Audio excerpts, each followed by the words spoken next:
is that there is an issue around college campuses. There's this tolerable tyranny known as political correctness. And the fact of the matter is that when I try to discuss the issues of radical Islam, I'm also confronted with this idea of Orientalism. I'm confronted with this idea that Islamic State is truly not Islamic. But what's happening on college campuses is that the left and these liberals, these fake liberals, are going out there saying that we cannot discuss these particular topics because it is completely offensive to do so, and it's offensive to do so when you have the Muslim Students Association going out there spewing their rhetoric and whatnot. So how do I, in the same way that Bill Whittle said, was try to cater to the heart and mind and the feelings of the left to bring this point across that if we cannot fight this radical Islamic way of thinking, that we're going to essentially lose what freedoms we actually have. And this is, thank you so much. This is a great way to end. So in terms of our tactics, strategy, let's start with Robert, we'll go to Raymond, and the last words to Bruce. I don't think you can reason with the left on campus. They are impervious to facts. You can have the facts available, and the Freedom Center has quite a lot of resources about that you can use.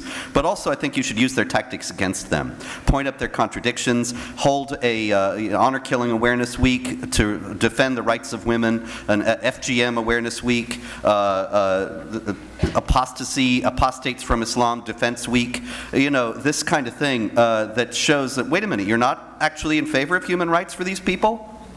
And that kind of thing, and mock them, make fun of them, ridicule them in every way that they do to us.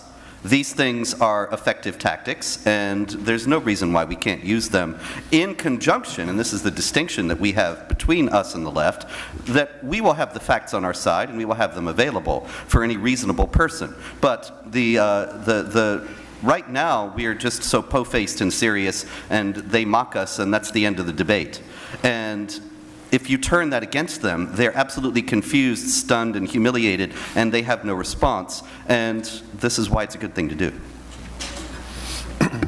I largely agree with Robert, especially in the fact that you can't really reason with people from that mentality. They come with a very loaded paradigm of thinking, and it has nothing to do with reality, of course. And so it's always about trying to justify and apologize and so forth. But another point that I see with the left, and this goes back to something I tried to allude to earlier, which is we know the Islam threat, we understand it, it's obvious and so forth.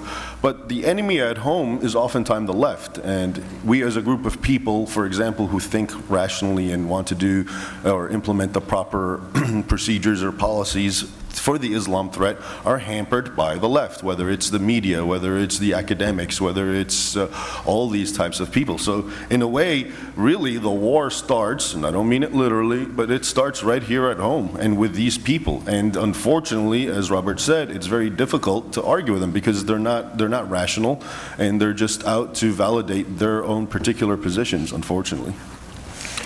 Well, having done what you've done for decades at every level, first you have to have a thick skin. Second, you have to really like fighting if you're going to undergo this. And you have to communicate that you like fighting, and that, however high they raise the ante in their insults or their whatever, you double them. If they take one of your eyes, you take two of their eyes, because they're bullies. And that's the only thing a bully understands, not argument, not anything else. And at the very least, they'll leave you alone, and ignore you and go find an easier target. But you're not going to change their minds. They're cultists. Mm-hmm. It's like going into a Scientology meeting and saying, I'm going to change your mind. It's not going to happen.